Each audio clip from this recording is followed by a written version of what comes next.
गति में ले जाने वाले हैं। ये तीनों को त्याग देना चाहिए, इन तीनों को त्याग देना चाहिए, काम, क्रोध और लोभ।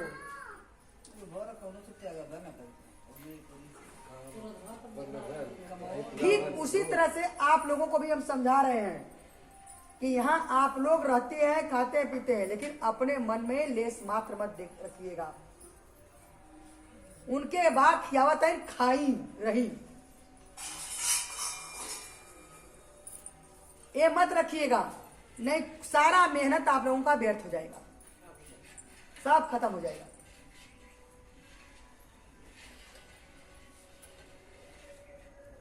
मेरे तकलीफों को आप लोग हमेशा महसूस करते रहिएगा। अगर मेरे तकलीफों को आप लोग महसूस करेंगे तो आप लोगों को जो तकलीफें हैं दूर होने में देर नहीं लगेगी।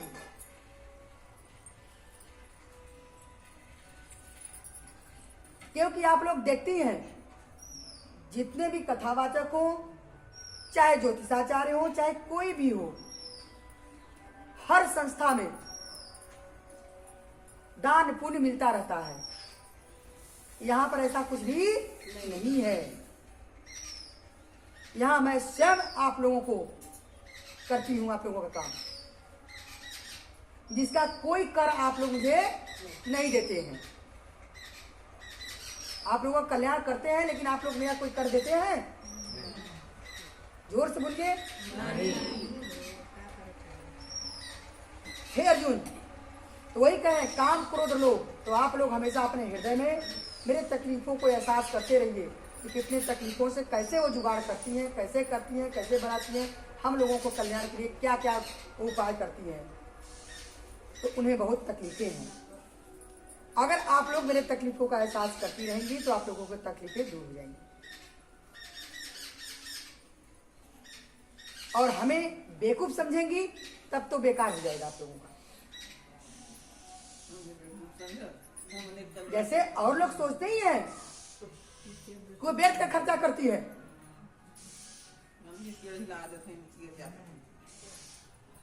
उसका व्यर्थ है। आएगा समय, व्यर्थ है कि क्या है?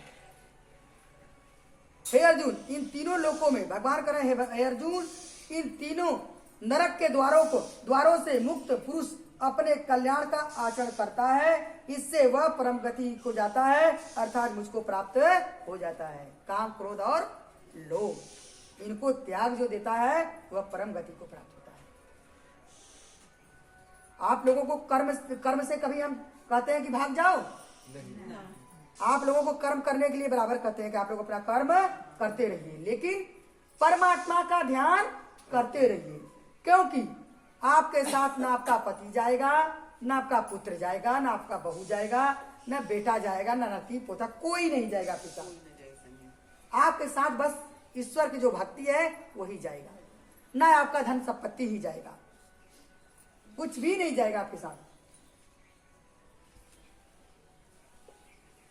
इसीलिए भगवान कह रहे हैं, हे अर्जुन, तीनों नरक के द्वारों को मुक्त हो पुरुष अपने कल्याण का आचरण करता है, इससे वह परम गति को जाता है, अर्थात मुझको प्राप्त होता है। हे अर्जुन, जो पुरुष शास्त्र विधि को त्याग कर अपनी इच्छा से मनमाना आचरण करता है, वह न तो सिद्धि को प्राप्त होता है, न परम गति को प्राप्त होता है, न ही सुख ही मिलता है।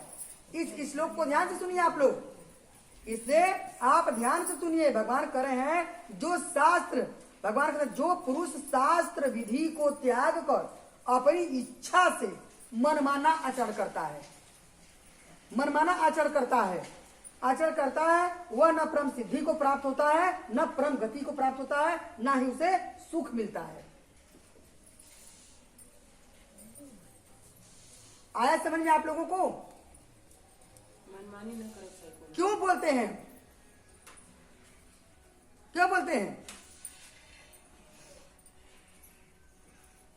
मनुष्य को अपने आप को धीरे धीरे बदलना चाहिए।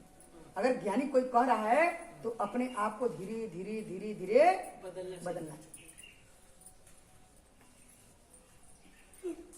तो यही कह रहे हैं कि न उसे परम गति मिलती है, न उसे सुख मिलती है, न शांति मिलती है।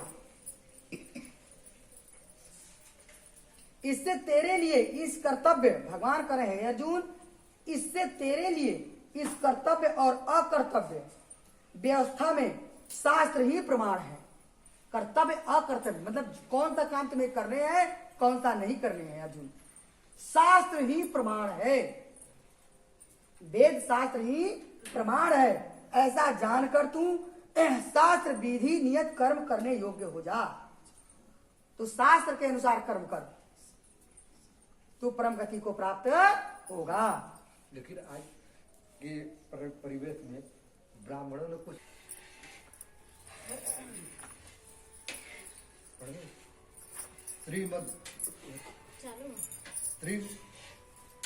श्रीमद भगवत गीता के 16वें अध्याय का महात्म।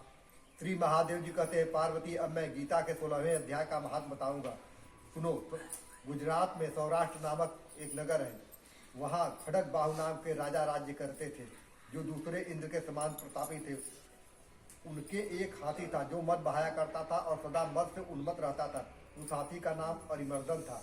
एक दिन रात में वह हठात साकलों और लोहे के खम्भों को तोड़ फोड़ कर बाहर निकला। हाथीवान उसके दोनों ओर अंकुश लेकर डरा रहे थे, किंतु क्रोधवश उन सबकी अवहेलना करके उसने अपने रहने के स्थान हस्तार को ढहा दिया। उस पर चारों ओर से भालों की मार पड़ रही थी, फिर भी हाथीवान ही डरे हुए थे। हाथी को तनिक भी भय नहीं होता था। इस कौतूहलपूर्ण घटना को सुनकर राजा स्वयं हाथी को मनाने की कला में निपुण राजकर उन्होंने उस बलवान दतैले हाथी को देखा। नगर के निवासी अन्य काम धंधों की चिंता छोड़ अपने बालकों को भय से बचाते हुए बहुत दूर खड़े होकर उस महाभयंकर गजरार को देखते रहे। इसी समय कोई ब्राह्मण तालाब से नहाकर उसी मार्ग से लौटे। वे गीता के 16वें अध्याय के अभयम आदि कुछ श्लोकों का जप कर रहे थे। पूर्ववासियों और पिलवानों महावतों ने उन्हें बहुत मना किया, किंतु उन्होंने किसी की न मानी। उन्हें हाथी से भय नहीं था, इसलिए वे विचलित नहीं हुए। उधर हाथी अपने फुटकार से चारों दिशाओं को व्याप्त करता हुआ लोगों को कुचल रहा था। वे ब्राह्मण उसके बहते हुए मद को हाथ से छूकर सकुशल निर्भयता से निकल गए। इससे वहां राजा तथा देखने वाले पूर्ववासियों के मन में इतना विस्मय हुआ कि उसका वर्णन नहीं हो सकता। राजा के कमल चकित हो उठे थे। उन्होंने ब्राह्मण को बुला सवारी से उतर उन्हें प्रणाम किया और पूछा, ब्राह्मण, आज आपने यह महान अलौकिक कार्य किया है, क्योंकि इस काल के समान भयंकर गजराज के सामने आप सकुशल लौट आए। प्रभु, आप किस देवता का पूजन तथा किस मंत्र का जप करते हैं, बताइए। आपने कौन सी सिद्धि प्राप्त की है? ब्राह्मण ने कहा, राजन, मैं प्रतिदिन गीता के 16वें अध्याय के कुछ श्लोकों का जप किया करता हूँ, इसी से ये सारी सिद्धियाँ प्राप्त हुई हैं। श्री महादेव जी कहते हैं, तब हाथी का कौतूहल देखने की इच्छा छोड़कर राजा ब्राह्मण देवता को साथ ले अपने महल में आए। वहाँ शुभ मुहूर्त देखकर 1 लाख करोड़ मुद्राओं की दक्षिणा दे उन्होंने ब्राह्मण को संतुष्ट किया और उनसे गीता मंत्र की दीक्षा ली। गीता के 16वें अध्याय के अभयम आदि कुछ श्लोकों का अभ्यास कर लेने के बाद उनके मन में हाथी को छोड़कर उसके कौतुक देखने की इच्छा जागृत हुई। फिर तो एक दिन सैनिकों के साथ बाहर निकल कर राजा ने हाथीवानों से उसी मत्त गजराज का बंधन खुलवाया। वे निर्भय हो गए। राज्य के सुख विलास के प्रति आदर का भाव नहीं रहा। वे अपना जीवन तृणवत समझकर हाथी के सामने चले गए। साहसी मनुष्यों में अग्रगण्य राजा खड़ग बाहु मंत्र विश्वास करके हाथी के समीप गए और मद की अनवरत धारा बहाते हुए उसके गंड स्तर को हाथ से छूकर सकुशल लौट आए। काल के मुख से धार्मिक और खल के मुख से साधु पुरुष की भांति राजा उस गजराज के मुख से बचकर निकल आए। नगर में आने पर उन्होंने अपने राजकुमारों को राज्य पर अभिषिक्त कर दिया तथा स्वयं गीता के 16वें अध्याय का पाठ करके परम गति प्राप्त की।